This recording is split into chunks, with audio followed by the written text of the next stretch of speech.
And as we know, it's going to all come through Patrick Mahomes. And Patrick Mahomes, when he's back there, I mean, magic can happen.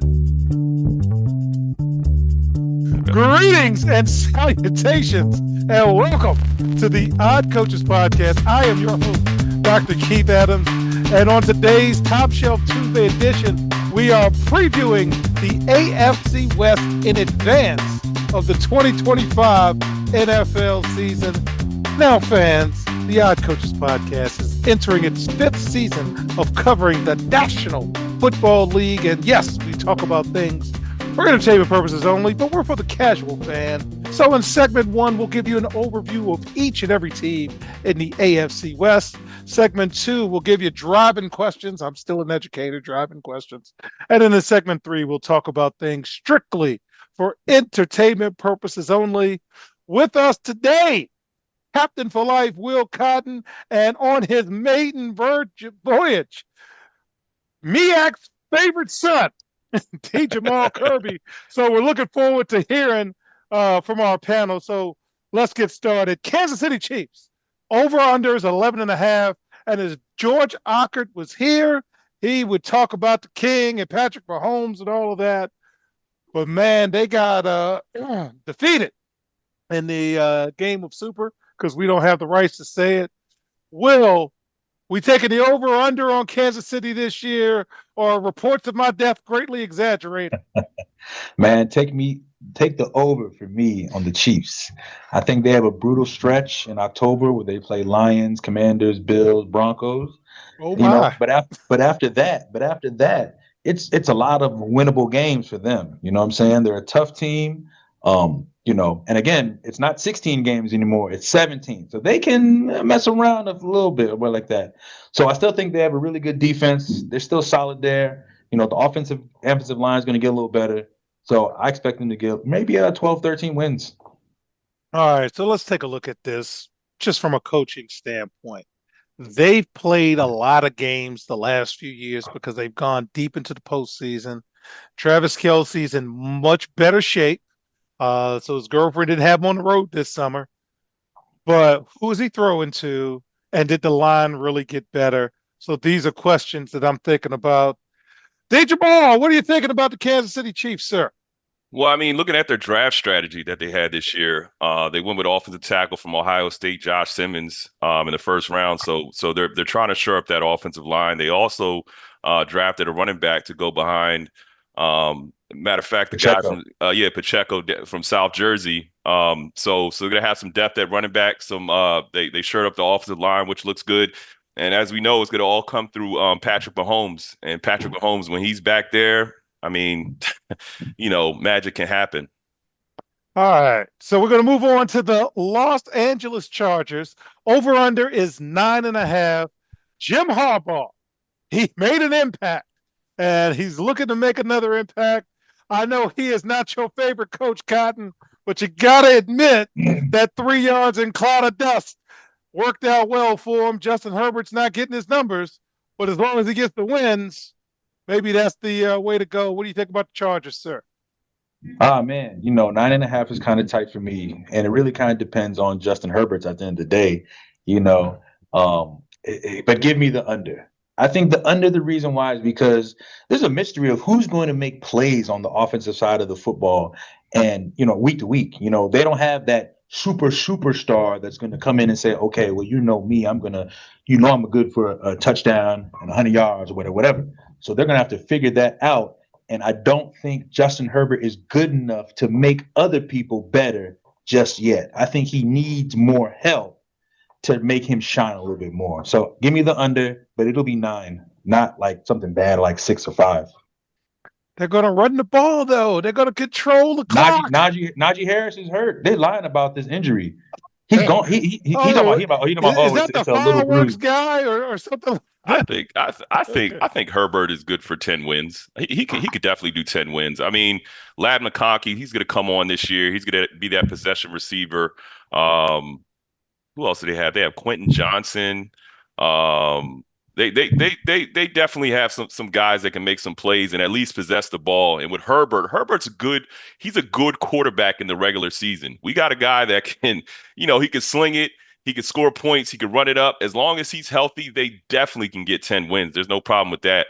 But if we're talking about playoffs and being a Super Bowl team or going deep in the playoffs, that's a totally different story. He turns into a different guy in the playoffs. All right, Denver Broncos. Shout out to my main man, Akil, who is the Denver Broncos fan of the family. Over unders 9.5. Sean Payton is coaching his tail off. Bo Nix, a well-seasoned college quarterback, came in mid-season form because let's just say he got the reps before. Will, should we watch Denver because I underrated them last year? What do you think? You should definitely take a look at the Broncos. I think they're going to have a better season than the Chargers. I think that's going to work with them as on their schedule as well.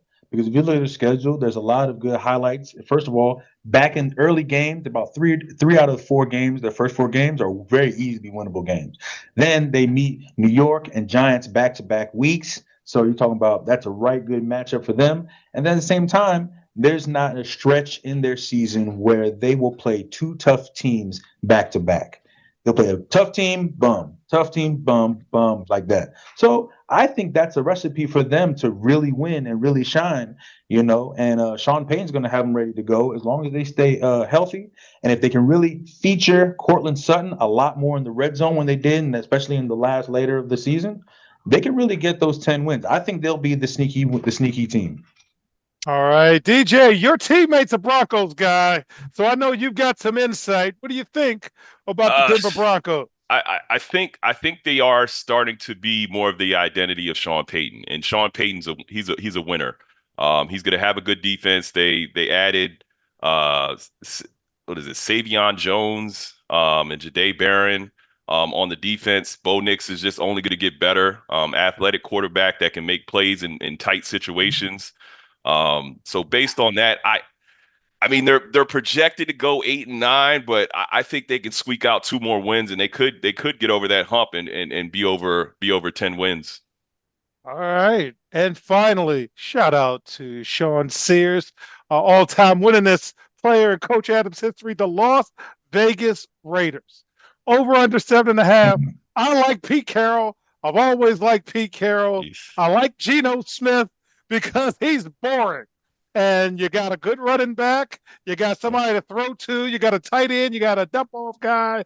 You got a 70-something-year-old coach who's just about win. I don't have time to mess around. My window is small. Are the Raiders that team to watch? What do you think, sir? I think they'll be an interesting team this year. They're going to have the first kind of real foundation in a long time. Their quarterback is decent good to Pro Bowl level. They have a very good running back. Well, we'll see, but in college, he was amazing. Ashton Jeanty, we'll see, amazing player. They still have Brock Bowers. There's still some questions on the side in terms of wide receivers and on the defensive side. But I think they also have Pete Carroll, who's been known to really motivate guys to play a lot better and just have a much better system that guys want to play in more. That said, I think I'm going to take the under. I'm going to take the under. I think they're going to get about 7 wins. There's a couple toss-ups with that, but they're they're not very deep in depth. You know what I'm saying? Like I said, all the guys that they mentioned, once guys are getting banged up, it's going to get very, very thin. There's really nobody behind that. And God forbid anything happens to the quarterback. We'll see what happens. So give me the under of 7.5. It could be 7 or less, but give me the under. All right, D, what we got? I actually, Raiders. I actually agree with you, Cotton. I'm definitely go with the under on this one. I have 2 names for you. It's Geno Smith and Pete Carroll. We seen those guys together. We see what they can accomplish. Yeah, I love and one thing I always look at before season start is what the team did in the draft. And if you look at a team and their draft is all over the place, they picked a running back, wide receiver, cornerback, guard, offensive tackle. I mean, they're grasping at straws trying to figure There's no out what plan. they Best can do. available player. Best Yeah, available player. yeah. So based on that, I think they're still trying to figure it out. Geno Smith is not the answer. This could be a tank season, but let's not go there. I know, but Ashton Jeanty, he's going to give us some great highlights. He's going to sell tickets. So it's going to be fun to watch. All right, so fans, in segment 2, we're going to have a driving question for each of the teams in the AFC West. We'll be right back on the Odd Coaches Podcast. Hi, everyone. I'm Dr. Keith Adams, and for years, I've witnessed the struggles student athletes face on how to truly balance the demands of academics and athletics. It's a question that I have dedicated my life to answering. That's why I wrote Finding the Balance, my personal journey to academic and athletic success. It's more than just a book. It is my personal journey, and it is filled with hard-earned lessons from decades as a coach, educator, and now president of the CKA SAVE Project.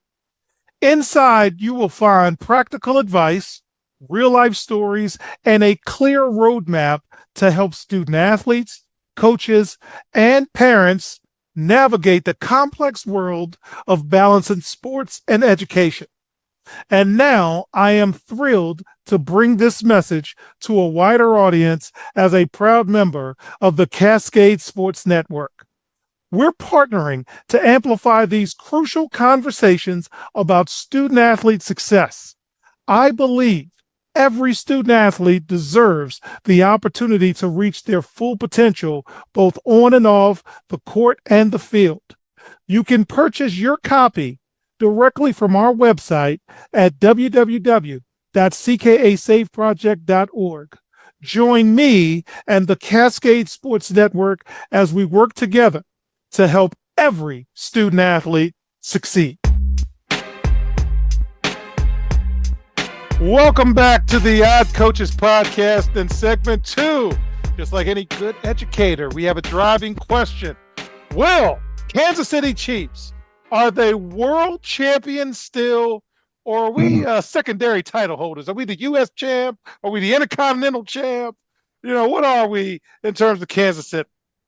It's an interesting question because one thing that we've seen about Andy Reid, especially with the Chiefs and the second iteration of the Chiefs, is the first time was they were very high power, points, throw, let's move. Reminds everyone of the previous Eagles kind of series with all the plays like that. The last couple of years, he's been more of like a game manager. Nobody's kind of really beating him down or things. They win games, solid, they get in out. It's ugly, it's boring, which, like you said, Coach, boring is... Boring wins more than it boring loses. Wins. Exactly. So I think they're going to get a little bit more firepower, especially with I think they're going to have another kind of scheme they're going to have. I think they're going to have Xavier Woods. They're going to have Rashee Rice. Like they have the second running back they picked up in the draft, as well as Pacheco. I still think they have Kareem Hunt, if he's still there. So I think they really are trying to get a little bit faster on the outside and not really take as much focus on Travis Kelce, because if Travis Kelce can somehow play season 2022 or 2023, the Chiefs will be champions again. All right, Kirby, are they world title holders or are they secondary champions? Are they the TNT champion? What do you got? I mean, I can't bet against Patrick Mahomes. I can't really bet against Andy Reid. We know Andy Reid, he's going to knock on that championship door even if he loses.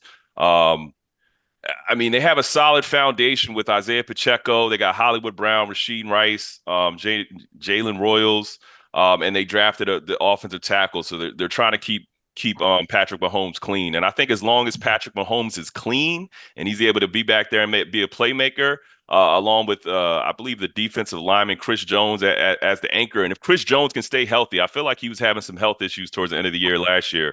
As long as he can stay healthy, man, they can knock on that championship door. All right. God, man, we're going to the Chargers. They keep telling me Justin Herbert's a good quarterback. I ain't seen nothing. He's got his money. He's got all of these things and accolades. But even Jim Harbaugh, who say what you want about him, he could coach, is like, we're going to take the ball out of your hands a little bit more, and we're going to run the ball. Can Justin Herbert get the Chargers over the hump? What say you, sir? The first part I'll take back, Jamal immediately said that, he's a good regular season quarterback, which is cool. You know what I'm saying? But to get over the hump, he has to win in the playoffs. You know what I'm saying? Now, there should be no reason why. He's been paid. They got rid of all the old skill players who wouldn't be clamoring and give me the ball, give me the ball. They got rid of all those guys who were injured and everything like that. They picked up some really good young players. McConkey, he's really tough and a really good running back, as well as Najee Harris. I hope he gets back. They got the quarterback whisperer, Harbaugh, Jim Harbaugh, the guy who's supposed to make every quarterback amazing, and he's a winner. That's what they say. And he tricked Minnesota into picking that dude high. and even that. And while it's not fair, nobody really gets on Justin Herbert for not winning. I mean, you don't really hear about him losing. Like you hear on ESPN, they're like, "Oh, look at Trevor Lawrence not winning. Look at Lamar Jackson not winning. Here goes Josh Allen not getting over the hump." But those guys are in the same. We're in the same draft, but nobody really mentions him not failing like expected. Like crazily he did. So at the end of the day, man, like I'm all for the coddling, but I think it makes him too soft. So to be honest with you, I think the coddling won't get him over the hump. He'll never have felt any pressure from the organization. They never drafted a quarterback behind him. They gave money really quick. They did the activity. He's never felt any pressure. So that's why I think he still won't get over the hump this year. All right, Kirby, can Justin Herbert get the Chargers over the hump? Justin Herbert is 0-2 in the playoffs. He also threw 4 interceptions against the Texans last year. Previous to that, 2022, his last time in the playoffs, he lost to the Jaguars.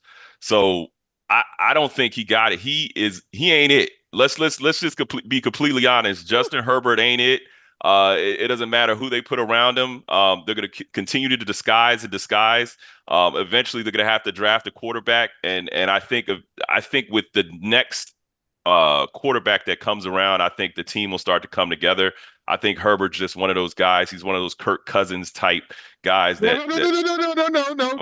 There will be no Kirk Cousins slander. No Kirk Cousins slander. On the podcast. Just because he beat the system doesn't mean you have to be mad at Kirk Cousins. Oh no, I love that he got paid. I always want him to get paid. Fool him as long as you can. That's what I say. But yeah, Herbert, I mean, the jig is up. 0-2, 4 interceptions in the playoffs. That's scary stuff. The jig is up. Okay. Denver Broncos. Will, it's like we've watched Bo Nix play 5, 6, 7 seasons, isn't it? Right. But can he take the Broncos to the postseason? What do you think, sir? I had to look him back. I thought he was like 28. He's definitely a lot younger than that. I think it's like 24 or like 20, something like that. But yeah, I totally thought he was older than that. But they gotta get better, coach. They gotta get better. You can't be 1-6 in one possession losses in last year. You can't lose those games. You know what I'm saying? Though even 3 of those games gets them into the playoffs. Even they made the playoffs, I believe. So right last year. So that puts you in a position where now you have a margin for error. You know what I'm saying? You can mess up. The schedule. For me, it's a little bit tough for this team, in my opinion. It's really mature. I don't know if they're ready to get over the hump yet. But I think no postseason this year, but I think they will be in the hunt. They're not going to be one of those bum teams that are like, oh, yeah, back in the lottery. Or not lottery, back in the top 10. But, I think they'll be one of those teams that if they can get the coin flip right the way, the wind blows the right way, you get the right doink, fumble here, you'll find that team in playoffs. But I don't believe they will make it. All right, Kirby, can Bo Nix take Denver to the postseason this year? Second year, will he have that slump? Is he that guy for real? Defensive coordinators are super smart. They got film on him. Can he make the necessary leap to get Denver to the postseason? So Bo Nix, this is his sophomore year. Last year he had 4 games that were within 7 close games, and he lost. I'm sorry, he had 4 games and he lost 3 of them. So in order to get to the playoffs, in order to get to that point or that pinnacle as a quarterback, you have to win those tight games. So it'll be interesting to see what he's able to do in those games. I mean, I've seen him make those plays. Whether he's able to do it in his sophomore season, I'm not sure. I feel like he needs some more offensive weapons in order to get over that hump, along with just maturation in the position. Okay. Finally, Cotton Man, the Raiders. Does Pete Carroll have one more run in him to get to the promised land? What do you think, sir? I think they'll be a much better team. I think it'll be a much better product that you'll see in terms of games and things like that. You'll see more consistency of actual really good football we'll see out there. Obviously they've had a much better quarterback than they've had the last 3-4 years or so. So that'll give them a little bit more hope. But I just think that at the end of the day, being as thin in the depth chart, as well as, you're in Las Vegas, the city, I just don't see them getting over the hump. You know what I'm saying? So it's not a Pete Carroll problem. It's not really a player problem. It's more of an organizational kind of thing. And once they kind of clear that up, then they can really think about moving forward because, Las Vegas, they could have tore it down. They could have said, we want to start over from scratch. We could have drafted a quarterback. They were in the top 10. They could easily have traded up and got a quarterback if they wanted to. But they want to keep this train going. They want to be doing what they're doing. And when I see, it's almost like it's just not going to matter. It's like when you have a car and you're like, okay, this car, I'm putting all these pipes in. I'm putting the rims on the joint. I got the sound system in the joint. And eventually the joints start breaking down. Rather than buying a new car, you keep putting money into the car and you keep funding, like wasting money. And at the end of the day, when you do finally do it, you'll be like, oh, the decision was I should have gotten that car years ago. And I think that's what they need to do. But there'll be a better product. But no, there's no playoff run for them today. All right, Kirby, I got to say, Pete Carroll was one bad offensive call away from being Andy Reid. Yes, he was. That was a bad call, but he was one bad call away from being deemed one of the greatest coaches ever because he won in college and he won in the pro. So he had time off after the Seattle thing. He is tan, rested and ready, as we said about Richard Nixon. Can he do it one more time? So I'm gonna keep it funky. I feel like Cotton said everything, and then hashtag respectfully. I feel like all these guys are in Las Vegas to collect checks. They're collecting the last couple checks of their career. You got Geno Smith. I love him. He's gonna score points. He's gonna throw touchdowns. He's also gonna throw just as many interceptions. You got Chip Kelly. We all know what he did with the to the Philadelphia Eagles. He's a guy that offensive innovator, genius. They told me. They told me that. Oh man, yeah, that's what they said. Yeah, that's what they say. So, and he's trying to change Ashton Genty's game and telling him how to line up at running back when I'm not sure whether or not Chip Kelly played running back a day in his life. So I don't think they get over the hump. I think Pete Carroll collects a couple more checks. He'll probably get 2 years. They're going to do a quarterback carousel with Geno Smith. I'm not sure who the backup is. I guess Brock Bowers is going to have a nice little season. Jacoby Myers is going to have a regular season. Somebody you don't want on your fantasy team. Somebody that you don't want to pick up. Somebody that everybody's going to leave on the bench unless every receiver on their team gets injured. So we'll see. I don't think they go over the hump. I think everybody's in Vegas collecting checks. All right. So fans, in segment 3, we will talk about things strictly for entertainment purposes only as we make predictions and projections on the AFC West. We'll be right back on the Odd Coaches Podcast. Hi, everyone. Dr. Keith Adams here. And for over 30 years, I've dedicated my life to helping student athletes succeed, not just on the fields and the courts, but in the classroom and beyond. And that's why I founded the CKA Save Project. The CKA Save Project understands that finding the balance between academics and athletics is crucial for long-term success. That's why the CKA Save Project offers a range of programs, including personalized consulting, mentorship, and coming in 2027, our innovative Gap Year Basketball Academy designed to assist both young men and women reach their full potential both on and off the court. I'm incredibly excited to announce that the CK Save Project is now partnering with the Cascade Sports Network. This partnership will allow us the opportunity to amplify our message and reach even more student athletes through the Odd Coaches Podcast and other exciting initiatives. Join the CKA Save Project and the Cascade Sports Network as we empower the next generation of student athletes. Visit CKA on the web at www.ckasafeproject.org to learn more. Let's work together to find the balance and help unlock your potential. Welcome back to the Odd Coaches Podcast. In segment 3, we will talk about things strictly for entertainment purposes only. Will Cotton, who is your projected division champion for the AFC West? Kansas City. Kirby, who you got as the division champion for the AFC West? I got to go Kansas City. All right. Sleeper pick, Cotton, in the AFC West. Sleeper pick, give me Denver. Denver. All right. Sleeper pick, Kirby, AFC West. I got to go Denver, too. I hate to agree with you, but I definitely got to go Denver, too. Sleeper pick on the Raiders. Okay. Mark it here. Pete Carroll is going to wind everybody up, give that boy the ball, and he's going to win some games he's not supposed to. All right. Will Cotton, playoff teams in the AFC West. Do they get 2? Do they get 3? Do they get one? More than one? What do you think? Just 2. It's going to be KC and Denver. All right, Kirby. Do they get 1, 2, or 3 playoff teams? Actually, I think it's only Kansas City. AFC South is still playing. You know that. Yeah, I think KC and Denver. I think KC and Denver will be in there. I'm gonna go with 2 teams from the AFC West because 2 teams coming out of AFC South. Okay, so right there, you already have that going on. And Will, we don't have the rights to say it, but who do we have a big game participant coming out of the AFC West?